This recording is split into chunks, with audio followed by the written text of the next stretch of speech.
Summer is right around the corner, and you know what that means. It's vacation time.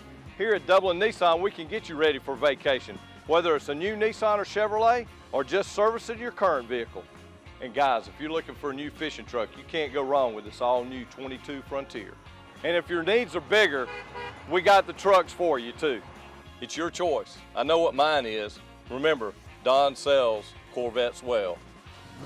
Hurry in to Dublin Chevy Nissan.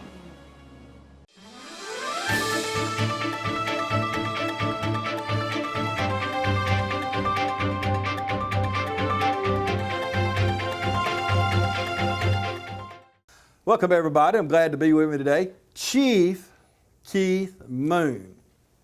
Congratulations, my friend. Thank you very much. I think it's wonderful, and we were talking off camera a minute ago. I got to tell this story because nobody knows this, but I interviewed you here 6 months ago maybe, and there's been thousands of you have watched that interview on YouTube alone, and of course tens of thousands on the air. So most of you know him by now, so I'm not going to ask all them same questions because most of you have watched the interview. But I want you to know we edited this part out, but we started the interview like we just did then, and I said, glad to be here today with Chief Moon. He says, stop right there. He just put the brakes on. He said, I'm not chief, I'm interim chief. Well, I got to say chief today, so it was so good when he come out to greet me. And that's one thing I do like about you and people that we have talked about you. It was all good, obviously, but that what you see is what you get. Yeah. You're consistent, and that's what you should look for in a law enforcement officer, isn't it? Yes, and you know, when I was an instructor, you know, I started back in 2007 when I used to teach use of force classes. It's so easy to do the right thing. That was a statement I had in my PowerPoint, and it takes all the fluff out of it, it takes all the worry out of it. Just do the right thing and keep going, keep moving forward. So yeah, so true. You have trained. I don't even want to guess. You probably don't know, but you have trained hundreds and hundreds and hundreds of people. I know my own son in law enforcement. I remember when you trained him in weapons and I think stuff like that. But he had taken me to the gun range shortly after that to put me through the same drill. Of course, I failed it. You know, I don't mind telling you, I failed it. But I'm not in law enforcement either. But that training's for a reason, isn't it? yes. You fall back on it. You know, we have stressful jobs, and unfortunately from time to time we're in those situations where we have to react based solely on our training. And you know, sometimes in stressful situations the mind shuts down. You're not able to process things, but you'll always fall back on your training. That's why we strive to do positive training, so they'll always have that to fall back on. It's like our core instincts. You know, we have one of our core instincts is fight or flight that we're born with, and what we try to do is build those core instincts and those muscle memories for them in, so they're always able to fall back on them even in a stressful situation. Yeah, because you don't have time to think. Right. The same as a football player, same as a lot of things, but of course, I'm not comparing a football player to law enforcement, but you kick back on that training, and that's what you do. But okay, you're chief now. Why do I keep saying that? I just love the sound of it for some reason. But you are chief now. What changes? There's a few things that, of course, the city manager, we couldn't do promotions and stuff like that, and there's a good reason why. There's a process of that. So we wouldn't want to do promotions inside a department because if there was another person chosen, of course, they would want to hold those promotions and may want to change the policies and the processes by which those are done. Those are probably going to take place pretty soon, and there's some things we can move forward with now. That I'm named the permanent chief. You know, I've always had 3 goals in mind. You know, the support and the safety of our officers, connecting with the community, and training of the officers. And all of those are long-term goals, are continuous goals. But we need to start working on them a lot more now. And I think we can do that and put some things in place to bring those about. So, I watched you.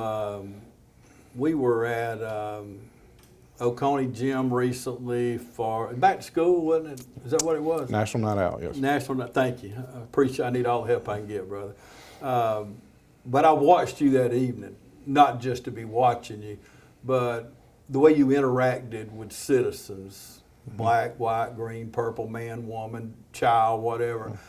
But there again, and I'll come back to that consistent word. I see consistency in everything you do. You love people, don't you? Yeah, that's the best part of my job. Always has been. That's why I love this job. I've always loved being in law enforcement, and I mean, I like being an instructor. I worked in CID doing computer forensics and audio visual evidence and stuff like that. I like that. But at the end of the day, it's about making those connections in the community. I mean, I know a lot of times people see on TV, you know, they try to picture what we do, but actually, you know, probably about 85% of the time, we're just out there communicating with the public, you know, trying to resolve issues between people and stuff like that. And you have to have strong communication skills to do that. And but National Night Out, that's part of my job. You know, functions like that, that's the part I love the most. You know, just being around people and getting to talk to them. And you know, a lot of times you get concerns from citizens while you're in that environment, because it's supposed to be, you know, you're supposed to be able to open up. Yeah. And that's why we're there, not just to hand out hats or badges and stuff like that, but to have that communication between and see, you know, what's going on in your area, what's going on in your street, you know, what are your concerns, and bring that back and try to, you know, build it into something. So, I know when you started, you come from Telfair County Sheriff Department. I think you started here February '98. When you first started, and you said this jokingly to me, but it's serious too, you started the very next day here because you need a paycheck. You know, yes. That's the gospel. I mean, yes. We have to work, we have to make money. You had a family, and so on. But where along the way, or maybe not along the way, but where along the way did you maybe say, you know, I want to be chief one day. That's my goal, is to ultimately be chief. Where along the way did that happen, or did it not happen? Probably around 2007, 2008, it was a goal of mine. It didn't determine my work ethic. You know, I think you should have a good work ethic no matter what level you're at, but it was definitely something I looked at as a goal. Now, I didn't define whether whether I failed or succeeded based solely on that, but it was a goal. And I think that was the time when I started taking a lot of the supervision classes, management classes and stuff like that, that they teach us up in Forsyth. You know, just looking at all the stuff and looking at the things you have to do and coming up with new ideas and dealing with the issues that arise, and leading a great group of people.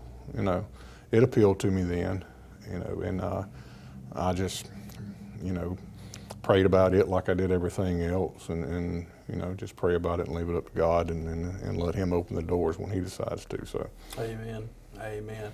I just studied Nehemiah, and you know as good as I do, when Nehemiah was going to make that 1,000-mile trip back from Babylon to rebuild the wall, and they were trying to reestablish the Jews' home place. He prayed, he fasted, and something important that we seem to miss a lot of times is he waited on an answer from God. We want to fast, we want to pray, and then we say, okay, well, I'm going to buy that car or whatever the deal is. But I think that last thing is just as important, probably more importantly, and this is just, I'm not talking on behalf of God, of course, but it just seems to me that we miss that part so many times, don't we? Yeah, I heard a pastor make a comment one time, it was a very simple comment, but it, you know, resonated with me. He said, you know, if God doesn't open a door, you're just going to walk into a wall. You know, that's it. Yeah. It's true, though. So, I mean, it's true. Well, let's take a quick break. We'll come back right after this. I'm Heath Richter, and we just want to invite everybody to come on down to the Houston Clinic and check us out at our new facility. We've been in Dublin for a while now, obviously, but have a new office here, and we'd just like you to come down and see some of the new stuff we're offering. And if you need to get checked out, we'd be glad to do that for you. We've got able to do some ultrasound guided injections now, and physical therapy, and just a little bit better space. So hopefully we can get you in and out of here a little bit quicker. Come by and see us today at our brand new location, the Houston Clinic, Medical Drive in Dublin. All right, boys, if you want to go to college, you have to clear out another one of these. What if we told you there was a better way to save for your kids' college than pickle jars? Morris Bank's Savings Builder account and moolah makes saving for your kids' college easier than ever. All you have to do is connect the account to your debit card, where it automatically rounds up your purchases to the nearest dollar, depositing that spare change into a moolah account where it will grow into a nice little nest egg for whatever your kids have their sights set on.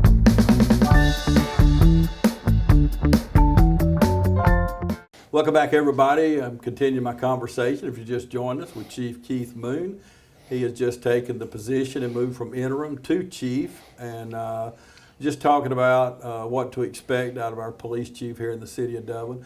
Let me ask you, everybody's not for you. You know, it don't matter who you are.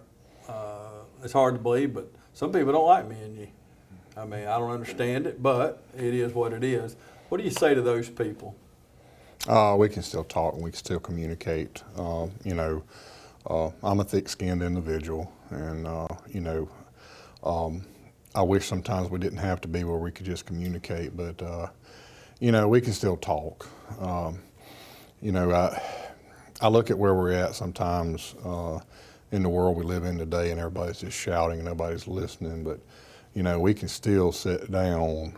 I have people come in here in my office, and you know, you have to let people vent sometimes, and then they'll actually tell you what they want, what they're trying to say, you know. But the first 5 minutes, it's just, you know, and you just have to have patience with it, you know.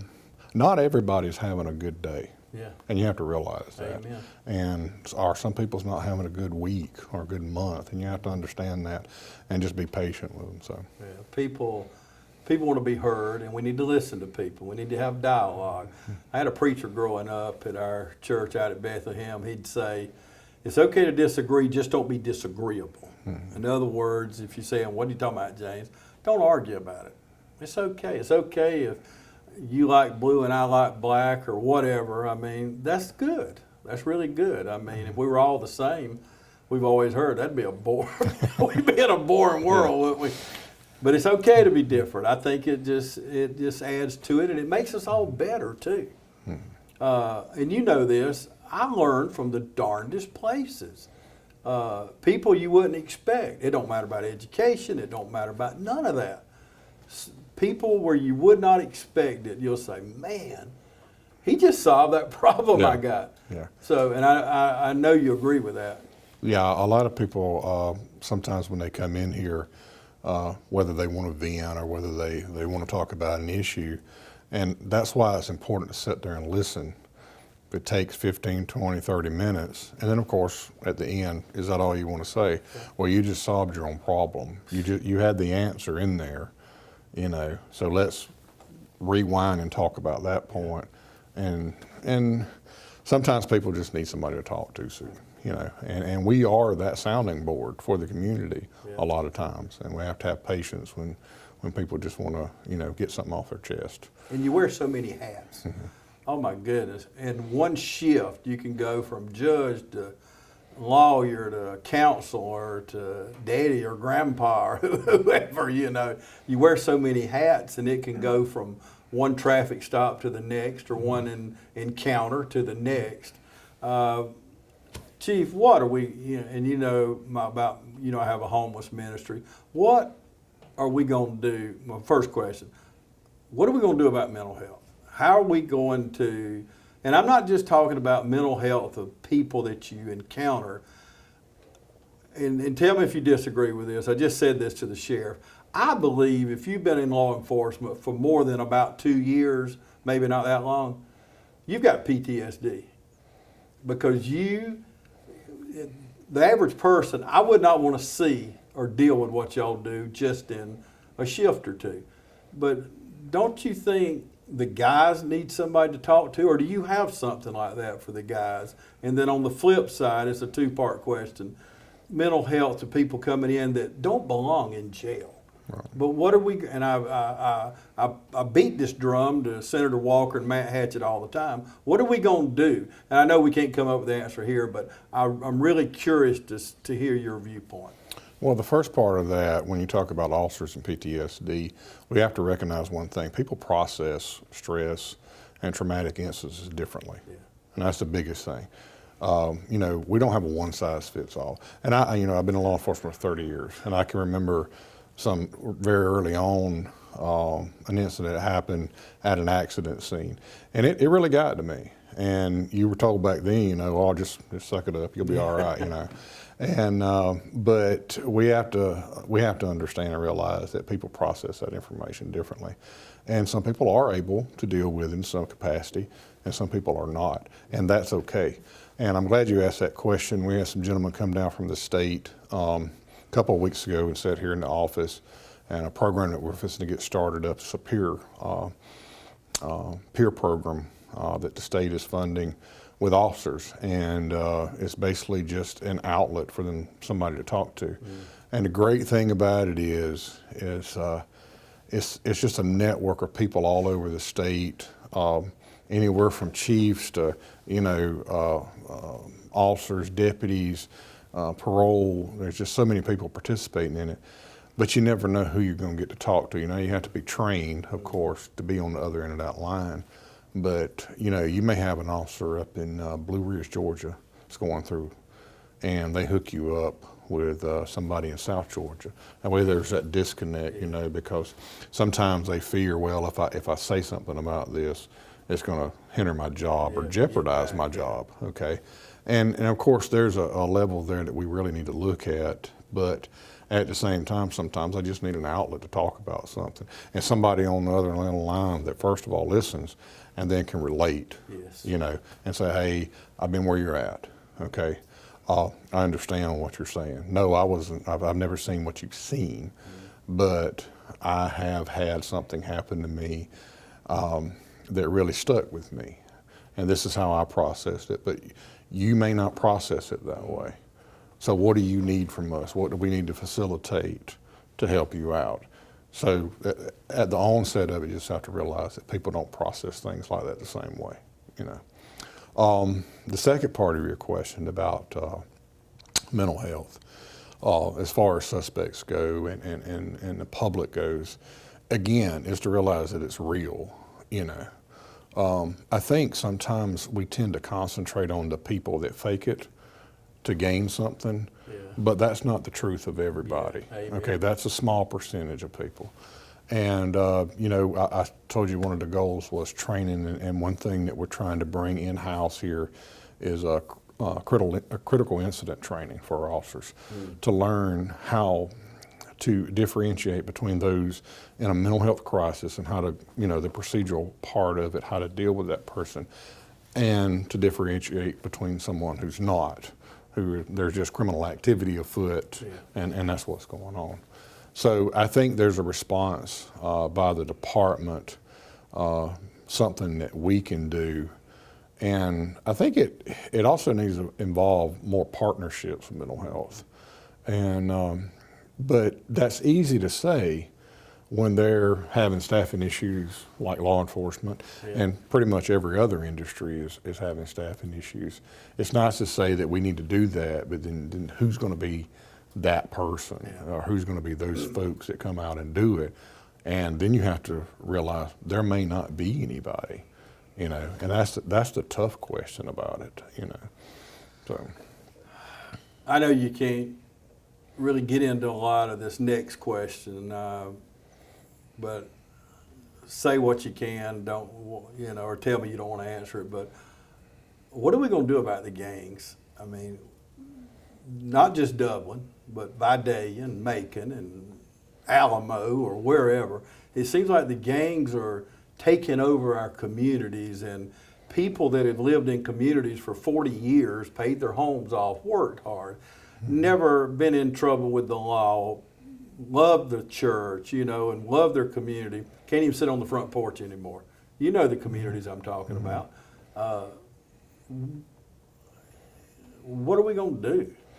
Well, you know, a lot of times when you talk about this thing, everybody wants to point their fingers. It's a police problem. It's a community problem. It's a government problem. It's a this problem. But it's all of our problems. Right. You know, one thing about it is we're all in this community together. Yes. That makes us all in one family together. We're shopping at the same stores. We're hanging out at the same places. I think it has to be a multi-point approach to it. The community has to understand that this is not something that's happening in the early 20s or the mid 20s. This is something that starts far back. And, you know, I've said this before and I've got mixed reactions to it, but police cannot police the home. The home has to be a stable, you know, environment for children to grow up in. But it's not. Unfortunately, a lot of times it's not. And while I understand what is going on as far as the crime, but a lot of times, you know, it's kind of like a doctor. You can't fix it until you actually realize what's going on, and it's back over here. And I think a lot of times people want law enforcement to be the tip of the spear on a lot of stuff. But, you know, we have constitutional things that we have to adhere to. We have laws that we have to adhere to. And I guess what I want to say is a lot of times when it gets to us, it's too late. You know, families have got to start recognizing that there's some serious issues in our homes today, in our schools today. And you can't separate those two. Those children out of the families are going to those schools and they carry those negative traits into our schools. And I was telling someone the other day, I got in trouble in college one time and I had to get some extra credit. So I wrote an essay, and I wrote an essay, the instructor gave me 3 different things I could pick from. And one of them was you know, gang mentality and stuff like that. So I picked a lot of articles that were written back in the early 80s, late 80s that come out of California when they were studying gangs out there and the mentality and why do they want to get in these gangs. And the top 2 answers were, you know, and this like I said, this comes from the West Coast, but was the lack of a positive male role model in home. And the second answer was respect. And I think the word respect, I think that's the word they used. But sometimes when you read, you know, if they elaborate in those studies, it wasn't respect, it was being noticed. You know, I say all that to say this, a child is going to get noticed by someone, even if they have to act out. So make sure that you notice them in the home, you know. And I know, you know, down here in the South, when you say love your children, you know, a lot of men are like, you know, I wasn't raised that way. Well, okay, but at the end of the day, you got to. You know, I mean, I think I was probably 22 years old for my daddy looked at me and said, I love you, you know. And but it was that generation. It was that generation. It was a generation, and you have to understand that, you know. But I think whatever happened, you know, I mean, he finally started looking at us and telling us that, you know. And but you got to let them know that they're important, that they do exist, you know, and that their life is valuable. That's one of the biggest things. And that I just think, you know, they use the word respect, but I just think so many times when I read that study that they were trying to say, you know, you're going to notice me one way or the other, you know. So I agree 100%. Only thing I'd add to that, I believe love should be a verb. There's got to be some action. We need to tell each other. Every time I talk to my wife during the day, we tell each other we love each other before we hang up. Not because we may not ever see each other again. That's not the only reason. But you need to tell those that you love them. And I hope I hope a lot of you are listening to that. I know that's hard to hear sometime, but the family unit cannot blame everybody else, but we are all stakeholders in this thing because we have to live together. If not, there's more people going to die before we learn our lesson. But we got to wrap things up. We're going to take one more break and we'll come back and wrap it up. Here's a big announcement from Central Georgia Primary Care. We're proud to announce the opening of our second location right here on Central Drive in East Dublin. No matter where you are, north, south, east, or west, Central Georgia Primary Care has a health professional waiting to serve you. Central Georgia Primary Care, next to Paul's Tire on Industrial Boulevard in Dublin, and now at our brand new location on Central Drive in East Dublin, right next to Thomas Auto Supply. Need an appointment? Call us at 478-202-9440. Central Georgia Primary Care, waiting to serve you at both locations, Industrial Boulevard in Dublin, and now on Central Drive in East Dublin. Looking for a career that's always in demand? How about one that provides you with practical and useful skills? A career that allows you to earn hands-on experience and an education with little to no debt? Oconee Fall Line Technical College prepares students with the right set of skills to succeed in fast-growing careers in healthcare, manufacturing, business, and technology fields. If you're ready to gain the experience you need to start your career locally, OFTC is where it all begins. Oconee Fall Line Technical College. Careers begin here. From humble beginnings with a desire to serve the Dudley community, Bank of Dudley has grown to 5 locations, serving Lawrence, Twiggs, and surrounding counties. Serving our community since 1905, the Bank of Dudley is looking forward to its second century of community banking. Drop in today to any of our 5 locations: Jeffersonville, Dudley, East Dublin, Veterans Boulevard, and downtown Dublin. Bank of Dudley, member FDIC, and an equal housing lender. Welcome back, everybody. We're going to wrap things up with Chief Moon here at the Dublin Police Department. Okay, I want to end on staff changes. I know you had, last time I was here, you had just escalated, I don't know if it's Chief Deputy, Major. Major. Okay, Major, we'll go with that then, since that's what you said. Any command staff changes or anything different? Yeah, I brought Major Eric Rowland in as Assistant Chief. Eric run the crime suppression unit for years and has invaluable knowledge about the gang issues that we have. But he has a good balance between enforcement and community interaction.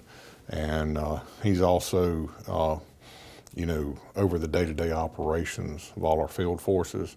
So he's doing a great job, and I look forward to working with him moving forward. And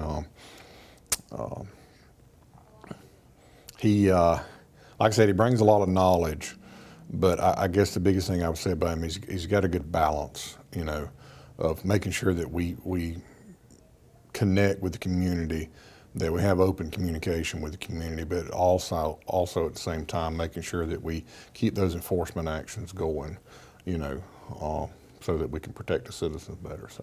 Okay, last thing, is there anything you'd like to say to the community before we go? Yeah, I just want to thank the community for their support, and I also want to thank my teammates down here at the Dublin Police Department for their support, and I look forward to the future.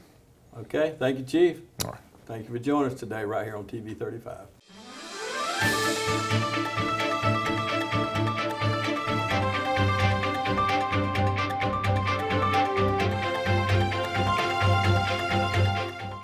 My name is Jeremy Blackstock. I'm the head of school at Trinity Christian School. For over 50 years, our school has faithfully served the Dublin and Lawrence County community. If you are interested in learning more about Trinity Christian, visit our website or also stop by campus. We'd love to show you around. We'd love for your family to be a part of what we're doing here at Trinity Christian School as we endeavor to teach the truth every day.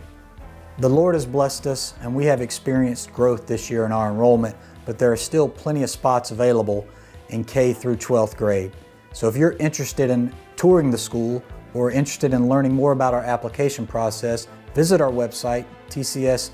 admissions.web.org or call us here at the school and speak with Dawn Lane, our admissions director.